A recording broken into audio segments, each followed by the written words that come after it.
Michelle Obama lashes out at white people. Folks, if you're white, earmuffs. If you're white, it ain't right. You ain't gonna like what she has to say. So this is a news flash? And she's... If I hear of someone whose fashion that I like and I know that they're a person of color, I try to make it a point.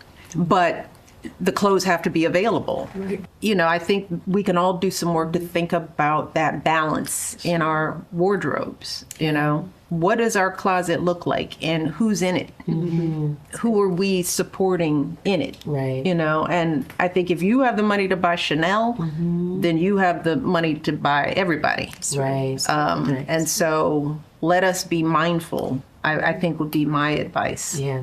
Yeah, somebody said, now imagine if Melania Trump came out and advised people to avoid black-owned brands. Wonder what kind of news that would generate. Michelle Obama is a hateful person, and this is coming as a result of what she said at the beginning of this video. Michelle Obama says she is mindful to try to avoid white-owned brands, and others also should be. She's now pushing race-based shopping. I don't get it. Every single time this lady is trending on social media, it's always linked to something like this. I don't understand why. At some point, I begin to question, like, why must she do this? Michelle Obama, I'm a victim and I'm complaining toward, and I am sick and tired. Have you heard one positive podcast, interview, whatever they're doing, TED? Everything. She's one of the most powerful, influential women in the world. Okay, and you're pressured by white people to iron your hair. My sister irons. Like, first of all, irons are for shirts and pants. Keep it off your damn hair, okay? And I'm just tired. Her net worth is $70 million. Okay. Martha's Vineyard mansion. She has Hawaii houses, $50 million Netflix deals. She flies on private jets. But America's this racist. You don't have to do nothing.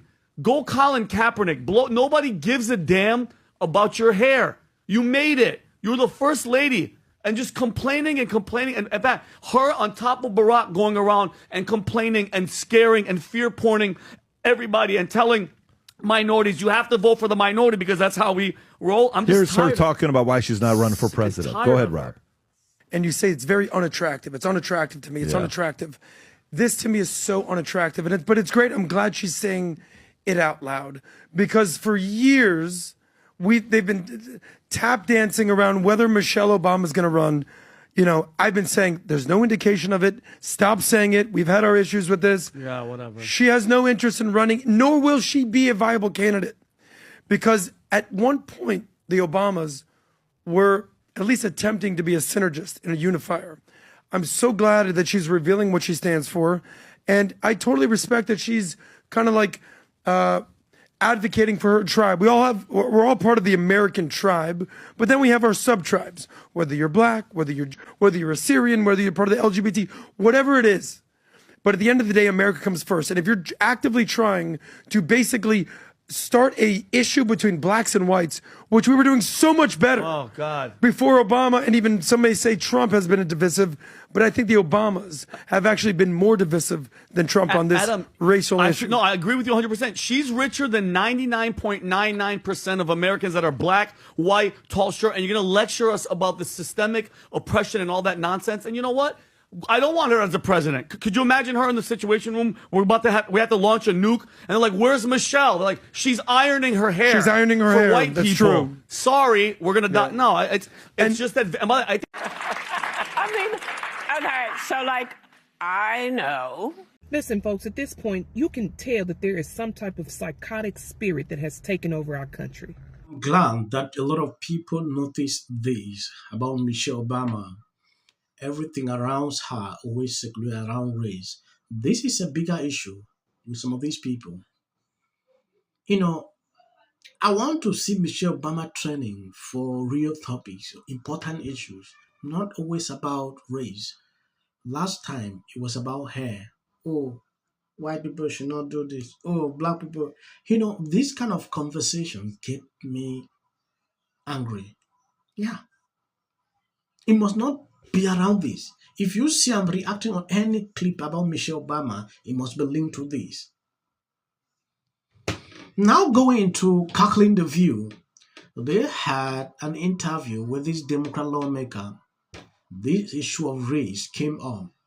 A lot of conversations they actually had. And you know, Sonny Hostin, she cannot miss this kind of opportunities when it concerns race issues. She actually said something that triggered a lot of people on the internet, which I'm about to show you. When you take a look at this, Sonny Hostin says discriminating against white people is not real. I mean, okay, so like, I know that in 1955, when I was born, black folks didn't have the full vote in the United States. Yeah. Black folks couldn't really go to colleges without a big old hassle. So what was the problem then? I remember when women tried to get into these colleges. I remember when women had to fight to have the jobs that broke the glass ceilings. These were women, okay, just women. And now you want me to cry for the white guys who have always had, it seemed,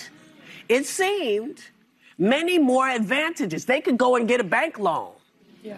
My mom couldn't do that. Yeah. They could own a credit card. They could own a credit card by themselves. Yeah. Well, you My know, mom, go They ahead. could file for bankruptcy, right? Yeah, they could, yeah. several times. Yeah. Listen, I think several times. Yeah. I think, you know, equality feels much like oppression when you have always had the privilege of being ahead, even if you were mediocre. And I think that's what we're talking about here.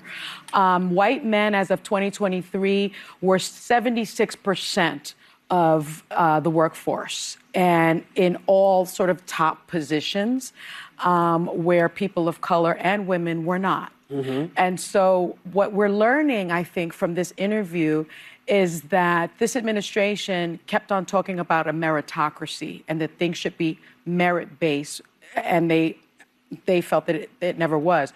Now we really know that this attack against diversity, equity, inclusion is based on white male grievance, and the fact that Donald Trump seems to really believe in the concept of reverse discrimination. And the NAACP made it very clear after hearing his comments that, in fact, there is absolutely no evidence. If you have been following me on this channel, you realize I don't always touch topics linking to race, but sometimes it is important we do it. I decided to attach this video, this Cackling the View, so you can see what is going on, because the whole clip is on race-related issues. At some point, Sonny Hostin is a race baiter. We all know that. When it concerns race, she is the first person to comment. Look at what Sonny Hostin is saying about Trump. We talk about this issue of diversity hiring. That has been an issue that these people know the truth, but they don't want to call that out. What is wrong hiring someone based on competence? What is the problem with that? With them, they will always twist it to fit in their narrative. I don't really want to prolong this video. I think I'm going to end here.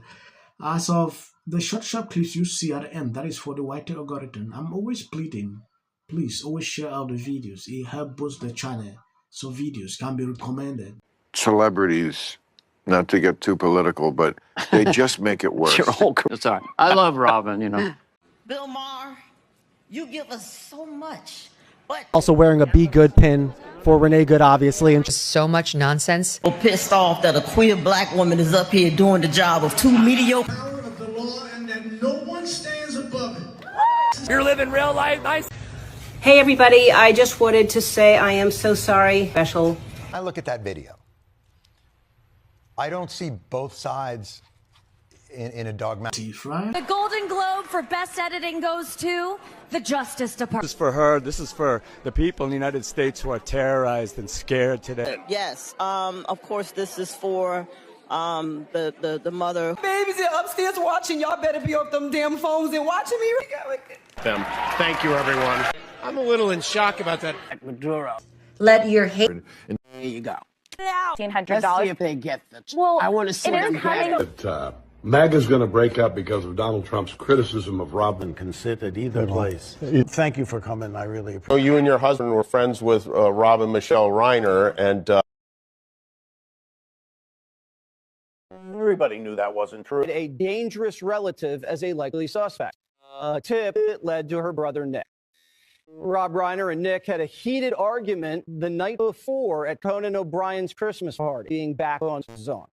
In one instance, she said, We don't should have said nothing. the United States to take this family tragedy in which the president had made no comment. When People ought to have. Yeah. Absolute horror. Hi, Mel Gibson. I'm in Italy. There is a quota system. Hostin conversation too. Yes. It's like